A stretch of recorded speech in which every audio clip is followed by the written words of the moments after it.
I'm Elias. I work for European Coordination Via Campesina as a land policy officer.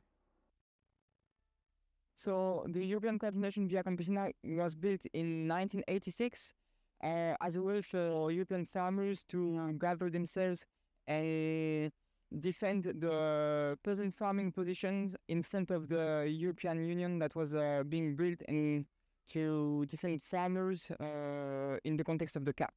Coordination Via Campesina, that we call ECVC, is the European branch of the international small and medium scale farming movement, which is Via Campesina.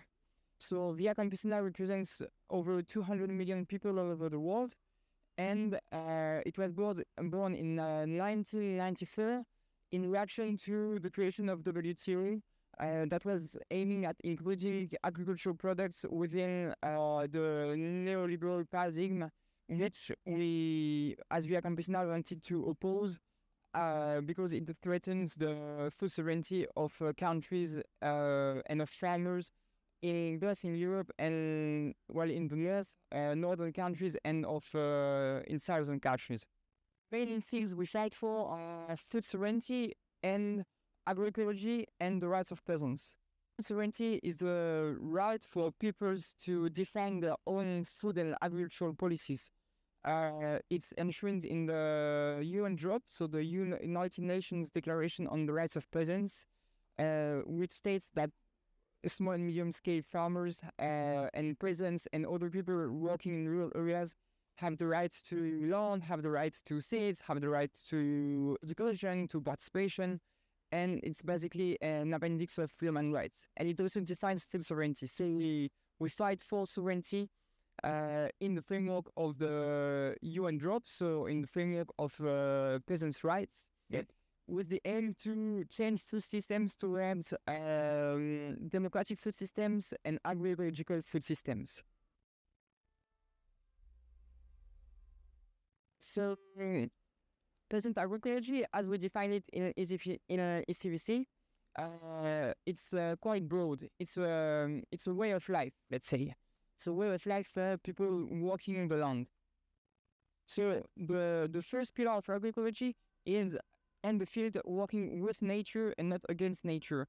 So it's about adopting a lot of farming practices that enhances biodiversity, that enhances soil health, to have lively ecosystems on farm. And finally, agroecology is also about a way of learning and sharing. So it's about learning what works and what does not with regards to working with biodiversity. And it's also a way of sharing it through sharing knowledges, sharing practices, through peer-to-peer learning, etc.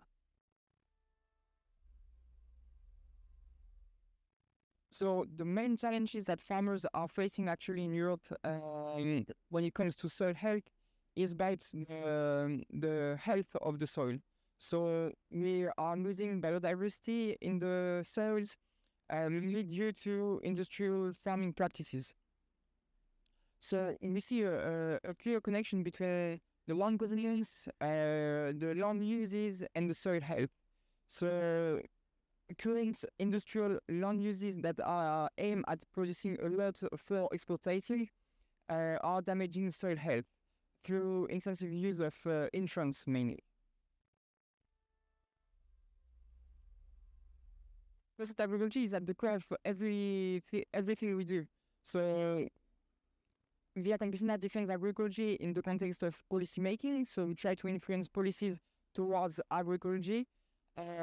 We support agroecology in the context of movement building as well.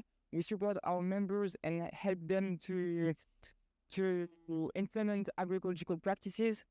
And we support agroecology more on the medium and long term when we try to push for a change in food systems. So we aim at changing food systems towards food sovereignty and agroecology. And this means that we try to influence and shape policies towards a broad general support of society for agroecology. So examples of how Via Campesina defends agroecology can send the basis to the umbrella level of the organization. So on field, we have farmers with different agroecology in all its dimensions. So it can be community-supported agriculture, where it helps farmers to have a better income through direct contact with consumers. It's also, and this question for having a better income directly links to soil health in a way that when the income is secured, for instance, through CSA, farmers will be able to manage production as they feel and not with the pressure of the markets. So when they can do that, it's easier for them to implement agroecological practices. So there are many examples across the world, actually. In Europe, I'm thinking of one organization in the Netherlands called Toekomstboeren, a member of Via Campesina, that is connecting farmers and consumers and the whole food sovereignty movement in the Netherlands. And it helps to consolidate farms that are actually doing ecological market gardening. And this directly links to soil health in the way that ecological market gardening, through a good rotation of culture, through taking care of the soil, of the land, of the people, helps to maintain and even enhance the soil life. And I'm also thinking of a farm in Wallonia, the farm of Bierle-Haut. Here, farmers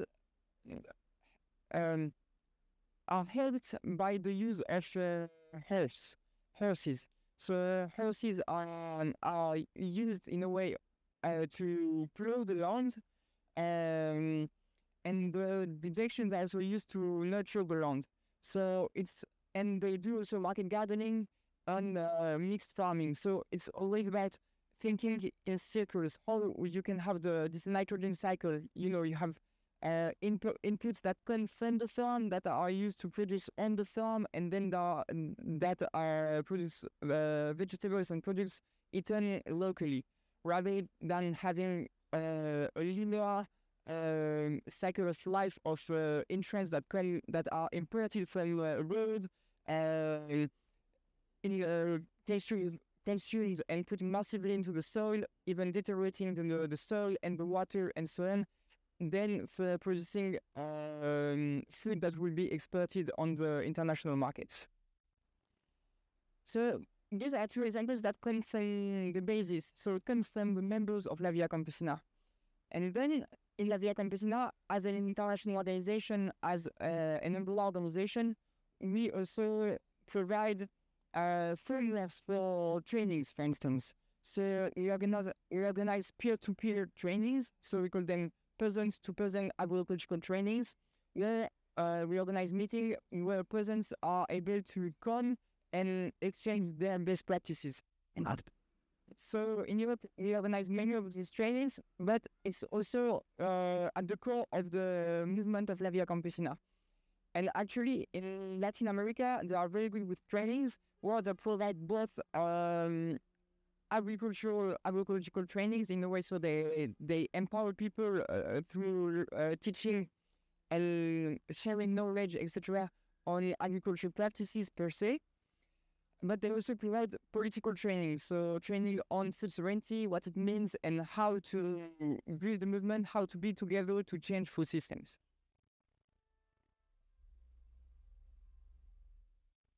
So how can the youth support the soil health? Right. First of all, it should aim at change the political landscape towards land. We know that land governance is one of the main factors of land use, that land governance shapes or influences the land uses. And then land use, may it be agroecological or industrialized, will of course shape and influence the soil health.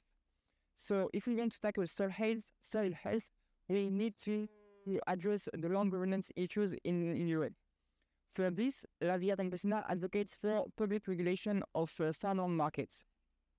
Because by regulating farmland markets, we will be able to limit land concentration, and by limiting land concentration, we will be able to diminish the size of the farms, to have more people coming into farming, more young people especially, to enable generational renewal as well. And for this, we need public regulation. So we need to limit the size of the farms. We need to make sure that access to the use of land is controlled and monitored by public agencies, for instance, such as SAFERS in France. And yeah, so this is how it can enable improve soil health with regards to land. But then when one accesses land and the use of land, so one enters into farming, one must be able to make a living out of it. And for now, the EU, through the CAP, has always pushed for agricultural products to be as cheap as possible. Because when agricultural products are cheap, we as Europe are competitive on the international markets. Yet, this makes the income of the farmers very low. Therefore, if we want to enable soil health, we also have to make sure that farmers are able to access a fair and decent income. And this cannot be achieved in the context of the current CAP. In ECVC, we say that we must have market regulation. So it is there beyond the current CAP and have a CAP that ensure market regulations. So therefore controlling values and prices, for instance. What land governance framework should we go towards to enable ecological transition? In Via Campesina, in Europe at least, we defend strongly the public regulation of farmland. So we say that we defend a European directive on farmland markets and say that land is not a commodity. Farmers have the right to access and to use the land. And to enable this right, we must put in place rules that limit the size of the farms, that ensure a public control of who can have access to the use of the land when a farm is handed over, for instance. We need to make sure to defend the common land, the public land, and only through this land regulation systems that in the ECVC we present and we propose in a proposition of a land directive, we will be able to ensure access to land for youth and access to land for agricultural practices. Why are small-scale farms important and more beneficial to soil health than big farms? Well, first, agricultural practices are better put in place in small farms. For instance, in small farms, it's easier to use less machinery, which means less soil compaction. It's easier to have rotation of cultures, which furthers soil biodiversity. It's easier to have hedges and better water management than on big farms.